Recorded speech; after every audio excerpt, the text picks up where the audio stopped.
제잘제잘 하늘학교 청취자 여러분 안녕하세요. 진행을 맡은 이효진입니다.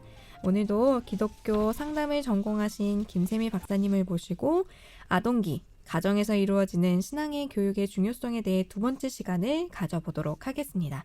박사님 안녕하세요. 네, 안녕하세요. 두 번째 시간을 통해 이효진 선생님을 뵈니 더 마음이 편하고 좋네요. 네, 저도 그렇습니다.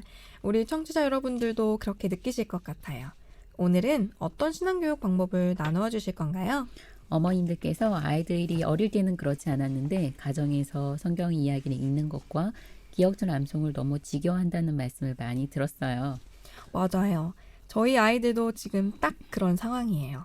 아이들이 어릴 땐 성경 이야기를 읽어주면 더 듣고 싶다고 했었는데 이젠 아무리 재밌게 읽어줘도 흥미가 없어하고 기억절도 곧잘 암송했었는데 점점 커지면서 외우는 것도 귀찮아하고 몸을 베베꼬면서 안 하려고 하는 그 모습을 서로가 보면서 더더욱 안 해오게 되니 좀 속상하네요. 아이들이 싫어하는데 계속 진행하는 것도 옳은가 고민이 많이 됩니다. 정말 속상하고 고민이 많이 되죠. 그런데 디모데후서 3장 15절로 17절의 말씀을 보시면 또 내가 어려서부터 성경을 알았나니 성경은 능히 너로 하여금 그리스도 예수 안에 있는 믿음으로 말미암아 구원에 이르는 지혜가 있게 하느니라. 모든 성경은 하나님의 감동으로 된 것으로 교훈과 책망과 바르게 함과 위로 교육하기에 유익하니 이는 하나님의 사람으로 온전케 하며 모든 선한 일을 행하기에 온전케 하려 함이라는 말씀이 있기 때문입니다. 네, 저도 그 말씀 정말 좋아하는데요. 하나님은 성경을 통해 구원에 이르는 지혜와 온전하게 성장하는 지혜를 가르쳐 주시는데 어떻게 하면 성경 말씀을 아이들의 신앙에도 적용할 수 있을까요? 저는 오늘 신앙적 체험을 돕는 성경 읽기와 기억절 암송이 자라나는 아동기 아이들에게 중요하다는 말씀해 드리고 싶은데요. 에릭슨의 아동기 발달 단계에 따르면 근면성이 훈련되는 시기입니다. 이 시기에 생활과 학습에 대한 적절한 성취는 긍정적 동기를 제공하는데 신앙교육에서도 근면성 훈련을 위한 매일의 성경 읽기와 기억절 암송은 참 좋은 방법입니다. 그러면 아이들이 성경을 잘 읽을 수 있는 방법은 어떤 것들이 있을까요? 우선적으로 매일 통독을 하는 것입니다. 통독은 아이가 성경의 전체적인 그림을 볼 수 있도록 도와주는데요. 꾸준히 읽는 것이 쉽지는 않겠지만 아이들이 쉽게 읽을 수 있는 범위를 정하고 그 정한 범위대로 성경 통독표를 만드는 것입니다. 그리고 매일 읽었을 때는 스티커를 붙임으로 아이들이 성취감을 경험할 수 있도록 도와주면 참 좋습니다. 통독은 소리를 내어 읽기 때문에 지루함이 적고 자신의 음성으로 한 번 더 성경 말씀을 지각할 수 있습니다. 또 다른 방법으로는 성경 필사가 있는데요. 성경을 스스로 기록함으로 말씀을 읽는 방법입니다. 아이들은 성경을 읽으면 궁금한 것들이 생길 수 있어요. 성경을 다 통독한 후 질문을 아이들에게 하게 하고요. 그 질문에 답을 위해서 부모님들은 스터디 성경이나 성경 주석, 예언의 신의 범위를 미리 읽고 아이들의 질문에 답을 준비해 주시면 더 좋습니다. 그러면 성경에 대한 호기심 때문에 더 열심히 성경책을 그리고 꾸준히 읽을 수 있습니다. 아이들이 성경을 스스로 읽으려고 시도하지 않는다면 그럴 땐 어떻게 하면 좋을까요? 저는 아이들이 저학년 때 일어날 시간쯤 몸을 주물러 마사지를 해줬어요. 밤새 굳었던 근육을 풀어주고 일어나라는 메시지를 마사지 통해 보냈죠. 아이가 눈을 뜨면 안고 기도를 한 후 성경책과 형광펜을 안겨주었어요. 그리고 아이의 마음에 드는 단어의 줄을 긋게 했습니다. 그 다음에는 왜 줄을 걷는지 물어보았죠. 아이의 80%의 대답은 그냥이었어요. 그래도 저는 오케이라고 줄을 그은 것에 칭찬을 해줬습니다. 저의 생각들을 아이들에게 이야기해주고 그리고 기도를 하고 마쳤는데요. 성경책이 거의 컬러풀해지고 지저분했지만 그래도 자신들의 성경책이 더 컬러풀하다고 자랑하던 아이들의 모습이 기억나서 지금 웃음이 나네요. 네, 아이들을 성경을 읽을 수밖에 없게 만드셨네요. 그냥도 오케이도 너무 인상적입니다. 그리고 자주 해줬던 말이 있습니다. 엄마는 사랑하는 너를 키우는데 부족하단다. 그러나 하나님이 너를 가르쳐 주시고 도와주실 거야. 성경책을 읽는 것은 그런 하나님을 만나게 해주는 너만의 공간을 만드는 것이란다 라고 말을 해줬습니다. 저는 정말 그랬거든요. 저는 실수도 많고 감정적이고 서투른 엄마의 모습보다는 하나님을 보고 온전히 그리고 행복하게 자라길 간절히 바랬거든요. 아이들이 얼마나 사랑하시고 믿음으로 키우고 싶으셨는지 그 마음이 절절히 느껴집니다. 그리고 성경 정독을 위해서는 어떻게 하면 좋을까요? 저는 성경을 꼼꼼히 정독하는 방법으로 어린이 큐티를 추천하고 싶습니다. 큐티란 콰이어트 타임으로 매일 조용한 시간을 정하여 하나님을 개인적으로 만나게 돕는데요. 큐티는 성경 말씀을 통하여 나를 향한 하나님의 음성을 듣고 묵상하며 삶의 적용과 변화를 통한 신앙적 성숙을 경험하게 돕습니다. 매일 일정한 범위의 본문을 2, 3회 읽고 마음에 드는 성경 구절을 적거나 의문이 드는 것에 대한 질문을 적은 후 기도하며 떠오르는 생각들을 정리하다 보면 참 좋습니다. 큐티는 아이들이 하나님을 인식하고 개인적 믿음의 개념 형성과 기도를 구체적으로 하는 방법을 훈련하는 데 많은 도움이 됩니다. 네. 그러면 성경 통독을 하거나 정독하기 어려워하는 자녀들을 위해서는 어떻게 하면 좋을까요? 아동기 아이들은 호기심과 상상력이 뛰어나거든요. 그런 특성을 활용하여 성경을 읽은 후 성경 인물에게 편지를 쓰거나 성경 인물을 상상하여 그림 그리기, 성경 인물의 말과 행동을 유추하고 대본 써보기, 그리고 그 대본을 가지고 가족끼리 연구하는 것도 좋은 방법이 될 거예요. 네, 정말 좋은 방법이네요. 성경 읽기와 다양한 활동들을 통해 아이들에게 즐거운 시간이 되리라 여겨집니다. 사실 저도 진심을 다해 말씀을 읽을 때 너무 은혜로운데 족보나 말씀의 의미가 느껴지지 않을 때는 성경이 하얀 종이에 검은색 점들로 보일 때가 있습니다. 아이들이 그렇게 느끼지 않고 성경을 읽을 수 있는 방법이 또 어떤 것들이 있을까요? 자녀의 흥미와 연령에 맞는 성경책을 서점에 가서 함께 고르면 아이들에게 있어서 성경 읽기에 대한 동기를 부여할 수 있습니다. 어린이 그림 성경 놀이북이 있는데요. 유아용이기도 하지만 저학년 아이들도 좋아하리라 생각이 듭니다. 스티커 붙이기, 숫자 세기, 점 읽기, 퍼즐 맞추기, 낱말 찾기, 미루 찾기, 다른 그림 찾기, 글자 따라쓰기, 색칠하기 등 리유저블 스티커가 100여 개 정도 붙어 있어서 아이들이 정말 재밌게 읽을 수 있을 거예요. 어머니도 아이와 성경을 읽고 그것의 질문에 대한 답을 할 때 아이와의 상호작용을 위한 방법과 아이디어를 배울 수 있는 좋은 기회가 될 것입니다. 두란노 키즈 성경 같은 경우 어린이들이 친근하게 느끼는 55가지 성경 이야기를 담은 성경책이 있는데요. 예쁜 그림과 성경 이야기를 이해할 수 있게 자세한 설명도 있고 귀여운 그림 지도가 있어서 성경 이야기가 허구가 아니라 실제적이고 역사적인 사실이라는 것을 배울 수 있습니다. 그리고 지리적 감각도 형성하게 돕습니다. 그 성경책을 보면서 나중에 아이들과 여행 계획을 짤 때 한번 가보고 싶은 곳에 대한 리스트를 정하여 아이들의 신앙적 체험의 기회들을 만드시는 것도 좋을 것 같습니다. 그리고 하브루타 그림 성경도 있는데요. 하브루타 전문가 교수님과 한국 작가들의 합작품인 그림 성경입니다. 성경을 읽으며 자녀와 질문하고 대화할 수 있는 질문들이 500여 개가 있습니다. 아이들이 성경을 읽으면서 사고력을 기르고 지와 믿음이 자라는 경험을 함께 하실 수 있으실 거예요. 정말 많은 다양한 성경책들이 있네요. 저도 서점에 가서 아이와 함께 구입해야겠습니다. 자녀들이 성경을 조금 더 가까이 할 수 있도록 도와주는 앱도 요즘에 다양하게 있습니다. 우선 한국연합회 어린이부가 운영하는 어린이 제1인 마을에서 찾아볼 수 있는데요.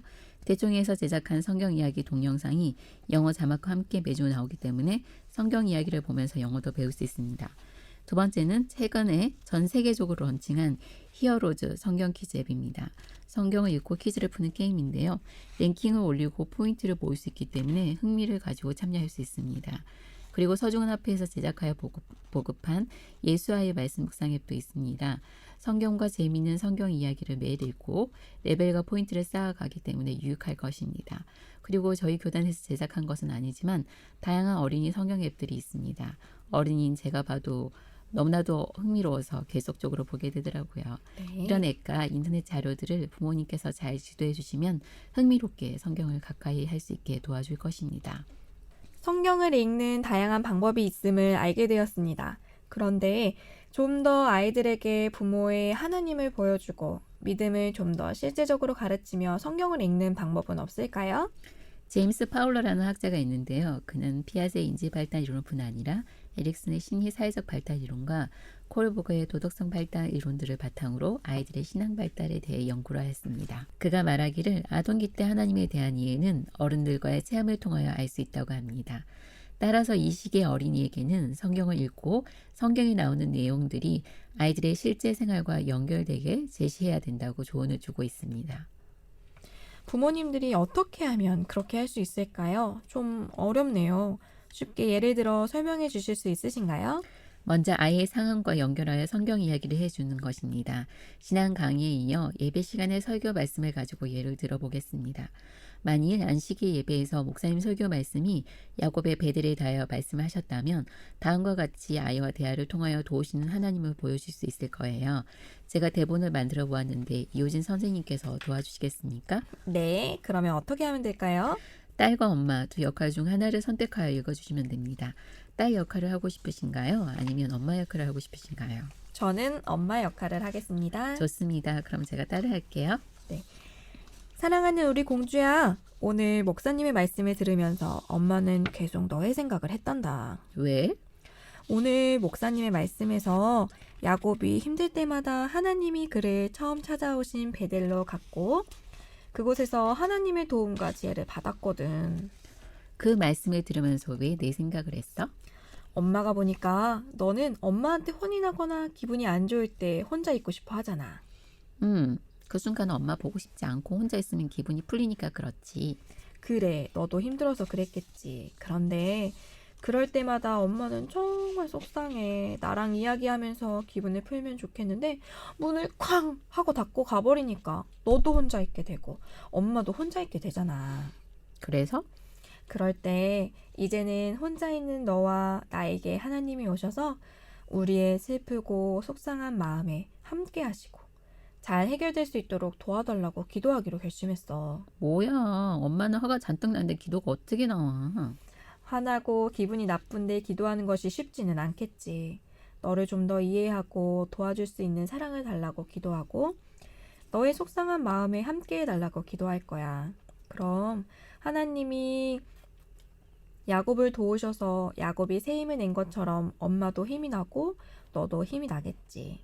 네가 화나서 숨어있는 방을 보는 것이 불편한 엄마의 마음이 좀 더 편해지고 내가 나왔을 때 너에게 좀 더 맛있는 것도 주면서 따뜻하게 대해주고 이야기도 잘 나눌 수 있을 것 같아. 알았어, 엄마. 내가 저 방에 가 있는 동안 더 화를 내는 것이 아니라 잘 기다려준다는 이야기네. 그럼 내 방이 나에게는 베델이고 거실은 엄마의 베델이 되겠네? 그럼 우리 딸 정말 똑똑하네. 너는 방에서, 엄마는 거실에서 우리를 도와주는 하나님을 만나자. 그리고 우리 멋지게 화해하자. 만약에 엄마가 잊어버리고 너에게 화를 내면 네가 베델이라고 외쳐주겠니? 그럼 엄마도 베델을 기억하고 기도하고 너를 다시 사랑하기 위해 다가갈게. 네, 엄마 좋아요. 네. 평소에도 이 대본대로만 딸과 대화되면 좋겠어요. 이렇게 하면 아이들이 성경에 대해 성경 이야기를 좀 더 생활에서 자신에게 직접 적용하고 부모의 하나님을 자신의 하나님으로 만나는 것이 쉬울 것 같습니다. 그렇습니다. 하나님께서는 우리가 좀 더 성경을 잘 이해할 수 있도록 이야기, 시, 비유, 역사 등 여러 방법으로 기록하게 하셨는데요. 그 중에 아이들에게 성경 이야기로 읽어줘야 하는 이유는 고학년 아동은 성경에 나오는 활동적인 인물, 영웅, 흰센 사람, 다른 사람을 돕는 사람 등을 좋아합니다. 그와 같은 성경 이야기를 읽을 때 성경 인물과의 동의실 내지는 감정이입이 가능합니다. 주인공의 경험을 간접 체험하면서 자신 속의 부정적 감정을 정화시키고 자신도 그와 같은 사람이 되고 싶은 열망과 기도를 할 수 있습니다. 그렇군요. 성경 이야기를 읽어주는 시기는 유아기까지만 중요하다고 생각을 했었는데 아동기에도 이야기식으로 읽고 들려주는 것도 중요하네요. 성경 이야기를 통해 또 다른 신앙적 체험 방법은 없을까요? 성경 이야기를 읽고 아이에게 다양한 질문을 할 수 있을 거예요. 오늘 성경 이야기의 주인공은 누구일까? 주인공의 마음은 어땠을까? 그때 그 주인공이 무슨 생각을 했을까? 무슨 말을 하고 싶었을까?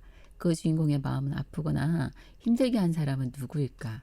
어떤 사건이었지? 하나님은 주인공에게 어떤 도움을 주셨니? 오늘 주인공 이야기를 들으면서 무엇을 느꼈니? 등의 질문들의 답을 기록하게 하고 이야기를 나누면 좋습니다.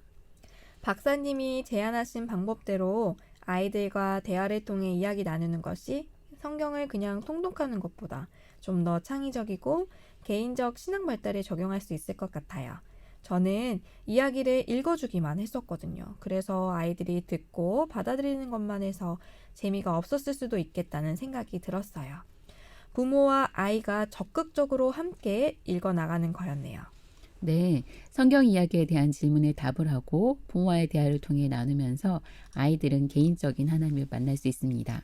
신앙 발달 단계에서 고학년 아동들은 다른 사람과의 인간관계에서 서로를 이해하고 존중하는 상호성이 생기며 성경 이야기를 시간적, 공간적 순서와 체계를 가지고 읽을 수 있습니다. 성경 이야기 속에서 삶의 의미를 포착할 수도 있고 하나님에 대한 의미를 표현할 수 있으며 포괄적 개념 안에서 정의의 하나님, 사랑의 하나님으로 고백할 수 있습니다. 저는 아이들에게 좋은 영향을 주고 싶어서 단순하게 성경 이야기를 해줘야지라고만 생각을 했었는데요. 아동기의 아이들에게 있어서 성경 이야기는 정말 많은 의미를 발견하게 도와주고 자신의 신앙적 가치 체계를 설정할 수 있게 도와주네요. 기억절 암송도 마찬가지예요. 성경 암송은 기억의 바탕을 둔 활동인데 기억은 인지력의 근본으로서 경험을 만들고 경험은 마음을 만들기 때문입니다. 박사님, 아동기 아이들에게 있어서 기억절 암송이 어렵고 스트레스를 주는 것이라서 좋지 않다고 하는 말들도 있는데요. 어떻게 생각하시나요? 네, 그 말들도 있지만 기억절은 외워야 합니다.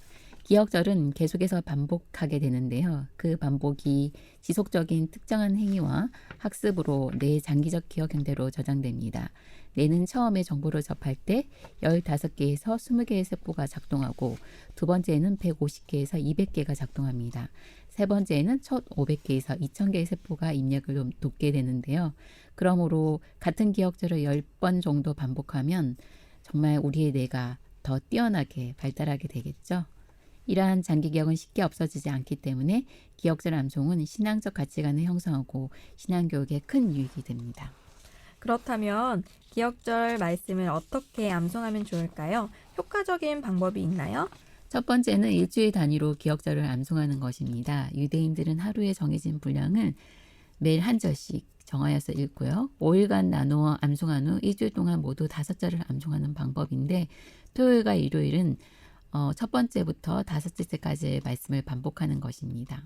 네, 평일에는 매일 새로운 것을 외우고 주말에는 좀 더 집중적인 방법을 통해 완전하게 암기하는 방법이네요. 네, 두 번째 방법은 긴 문장일 때 짧은 의미 단위로 나누어 반복하는 암송입니다. 방금 읽어드렸던 디모데후서 3장 15절부터 17절의 말씀을 보시면 또 내가 어렸을부터 성경을 알았나니 한마디 성경은 능히 너로 하여금 한마디 그리스도 예수 안에 있는 믿음으로 말미암아 자르고요. 구원에 이르는 지혜가 있게 하느니라. 그 다음 모든 성경은 하나님의 감동으로 된 것으로 교훈과 책망과 바르게 함과 의로 교육하기에 유익하니 이렇게 자르시고요. 이는 하나님의 사람으로 온전케 하며 모든 선한 일을 행하기에 온전케 하려 함이니라. 모두 8개로 나뉜 짧은 의미의 단위로 암송이 끝나면 한 구절 전체를 이어서 잠시 암송하는 방법입니다. 그렇게 하면 성경 한 장을 암송하는 것도 가능하게 됩니다. 네, 짧게 끊어서 외운다면 긴 성경절에 대한 부담이 덜 하겠네요. 한 번에 외워야지 생각했던 아이들에게도 큰 도움이 될 것 같습니다. 기억절 암송에서 반복은 많은 장점을 가지고 있지만 지루함이라는 장애물이 되기도 합니다. 아동의 경우 쉽게 흥미를 잃을 수 있기 때문에 지루함을 극복하기 위해서 유대인들의 하브라스틱 토론과 질문 교육 방식도 참 좋습니다. 박사님, 하브루타식의 교육 방법이 무엇인지 처음 들어보시는 분들이 많을 것 같아요. 자세하게 설명 부탁드릴게요. 부모는 자녀가 그날 암송할 말씀을 가지고 마음껏 질문하게 하고 또 학생 스스로 답을 찾아가도록 유도하는 질문을 하시면 좋습니다. 이 방법은 소통을 통하여 답을 찾기에 우리 아이들이 다각적 지식을 이해하고 새로운 아이디어로 문제를 해결하는 장점을 가지고 있습니다. 능동적인 하브루타식 토론과 질문법은 학습적 효과가 큰데요. 교수법 연구 결과를 보면 강의가 5%, 독서가 10%, 시청과 교육은 20%, 시범 학습은 30%, 그룹 토의는 50%, 연습은 75%, 다른 사람을 가르치는 것이 90%의 학습 효과가 있다고 합니다. 네, 박사님의 말씀을 들어보니 하브루타가 요즘 가장 핫한 교육 방법 중 하나인 것 같습니다. 저도 질문을 하는 것이 익숙하지 않고 토론이 어려워 망설여지기는 하지만 아이들이 암송을 통해 좀 더 체계적으로 지식을 접할 수 있어서 좋은 것 같아요. 그럼 성경 암송 시에 부모님들이 유의할 점은 무엇이 있을까요? 성경 암수 시 유의할 점은 첫 번째는 조사가 틀리지 않도록 도와주는 것입니다.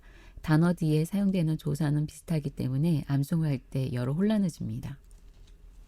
맞아요. 아이들과 함께 암송할 때 보면 조사를 많이 틀리더라고요. 조사를 외우기가 쉽지 않은 것 같아요. 조사가 기억이 안 나서 그 다음 문장을 기억 못할 때가 많은데요. 그럴 때 아이들에게 조사를 소리내어 힌트를 주면 다음 문장을 더 쉽게 기억하는 것을 경험을 했어요. 아주 훌륭한 어머니시네요. 그렇게 함께 해주시니 아이들이 신나게 기억절 암송을 할 수 있을 것 같아요. 정확하게 말씀을 암송하기 위해 기억절 말씀 노트를 사용하는 것도 좋습니다. 여러 번 암송한 말씀을 노트에 기록할 때 더 정확하게 말씀을 다 암송할 수 있거든요. 그리고 다양한 색깔의 포스트잇에 성경절을 기록 후 벽에 예쁘게 장식을 하고 다 암송한 후에는 벽에서 떼어내거나 선물 스티커와 교환하는 방법도 있습니다. 그렇네요. 입으로만 외우는 것도 좋지만 손으로 적으면서 함께 암송하면 정확하게 확인할 수 있겠어요. 안 그래도 자기 마지막이 다가오면서 아이들이랑 성경절 암송을 하고 있었어요. 좋은 방법을 알아갈 수 있어서 너무 좋습니다. 두 번째 유아일성으로 말씀드리고 싶은 것은 강요와 협박이 아닌 최대한 즐거운 마음으로 외우게 하는 것인데요. 스트레스를 받으면 학습, 기억 및 새로운 것을 인식하는 역할을 하는 해마가 위축됩니다. 성경을 암송하는 목적은 참된 예배자로서의 성경적 가치관을 형성하고 거룩한 습관 개발 및 의지력을 강화하는 것인데 성경 암송이 목적이 되면 그것을 잊어버릴 수 있습니다. 아이들이 기억절 암송을 힘들어할 때 부모님이 함께 외우는 것도 좋고요. 한마디씩 번갈아가며 외우되 따뜻한 미소와 응원하는 눈빛을 아이에게 보이시면 자신을 응원하는 부모님의 사랑에 자녀가 기쁘게 반응하며 기억절을 암송할 수 있을 거예요. 네, 맞습니다. 그동안 아이들에게 조금 강요와 협박을 해왔던 저를 반성하게 됩니다. 기억절 암송의 의미를 잊은 채 완벽하게 외우기만을 반복해왔던 것 같아요. 참된 예배자로서 거룩한 습관과 의지력의 훈련이 기억절 암송의 목적임을 잊지 말아야겠습니다. 세 번째로 부모님들이 가장 유의해야 할 것은 절대 욕심 부려서는 안 된다입니다. 나이와 수준에 맞춰 범위를 정해야 합니다. 무리한 암송은 아이들에게 불안감과 초조함을 느끼게 하기 때문에 결국에는 포기하기 쉽습니다. 처음에는 적은 분량으로 조금씩 그리고 꾸준히 암송하는 것이 좋은 방법입니다. 기억절 암송은 자녀들의 마음에 성경적 가치관을 가지게 하고 그로 인하여 자신을 보호하며 긍정적 사실을 인식함으로 마음의 성장과 발달을 이루게 돕습니다. 네, 기억절 암송은 말씀의 원칙을 마음에 새기는 시간이죠. 그 말씀의 원칙대로 삶의 모든 순간에 하나님의 뜻을 조금이나마 따를 수 있는 아이들로 자라나기를 기도하며 기억절 암송을 하도록 해야겠습니다. 네, 맞아요. 부모와 교사와 학생에게 보내는 겉면 53페이지에서 54페이지의 말씀을 보면 우리가 성경을 존중하는 가정은 무엇보다도 그 가운데서 하나님의 뜻이 인간에게 나타났기 때문이다. 성경 가운데서 우리는 창조의 목적과 그 목적을 달성할 수 있는 방법을 배우게 된다. 우리는 현재의 생애를 현명하게 계산하는 방법과 내세를 확보하는 방법을 배우게 된다. 라고 나와 있습니다. 성경을 읽고 암송함으로 힘있는 말씀의 원칙을 소유하고 성경을 연구함으로 이해력이 확대되고 뛰어난 지성의 단계에 도달할 수 있는 이해력과 판단력을 훈련받을 수 있습니다. 그러므로 우리 자녀들은 부모가 생각할 수 있는 것보다 더 높은 하나님의 이상까지 도달하며 성장하는 자녀들로 자랄 수 있을 것입니다. 네, 말씀만 들어도 가슴이 벅차오르네요. 우리의 자녀들이 성경 이야기 속에서 그들의 인생을 사랑으로 인도하시는 하나님을 만나고 말씀을 암송함으로 그들의 마음과 뇌를 더 기민하게 훈련시키시는 살아계신 하나님의 지도를 눈으로 볼 수 있게 되기를 바랍니다. 네, 저도 그렇게 기도하고 있습니다. 오늘 성경 이야기 속의 하나님이 현재 나의 하나님과 우리 자녀들의 하나님이 되시고 기억절 암송이 마음과 뇌를 통하여 아이들의 의지력과 판단력의 근거가 된다는 것을 배우며 성경을 더 가까이 들려주는 엄마가 되기를 결심합니다. 이 방송을 들으시는 우리 부모님들도 함께 용기와 결심을 하시면 좋을 것 같습니다. 다음 시간에도 좋은 내용으로 찾아뵙겠습니다. 오늘도 방송을 끝까지 들어주셔서 감사합니다.